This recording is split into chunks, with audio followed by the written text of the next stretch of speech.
স্বামী গো, আমার নামে আপনি কাউকে এলান করে দিয়েন না।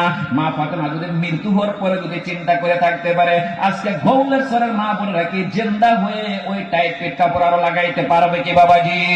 না না মা, তোমাদের পায়ে ধরে বলছি, আর জীবনে কোনোদিন টাইট পেট কাপড় লাগে ঘুরিও না রে মা। আল্লাহর নবী বলছে, একজন দাউস মেয়ে যদি গ্রামের মধ্যে থাকে, একজন টাইট ফিট করে কাপড় পরনেওয়ালা যদি একজন মেয়ে থাকে, একটা মেয়ের জরিয়তে 1 সেকেন্ডের ভিতরে হাজার হাজার পুরুষেরা জাহান্নামের ফয়সালা হয় না বাবাজি। এই স্টেজে যদি এই হুজুর না থাকতো, আমি না থাকতাম, সভাপতি সব না থাকে, একটা মেয়েকে যদি এখানে ড্যান্স করানো হতো বাবাজি, একটা মেয়ের চেহারা দেখার সঙ্গে সঙ্গে হাজার হাজার যুবকেরা জাহান্নামে হয় না নাই বাবাজি? কারণ হলো, একটা মেয়ে যদি রাস্তার মধ্যে যদি টাইট পেট কাপড় লাগায় করে, গ্রামের মধ্যে যতগুলো যুবক আছে 1 সেকেন্ডের ভিতরে হাজার হাজার যুবকেরা জাহান্নামে হয়ে যাবে।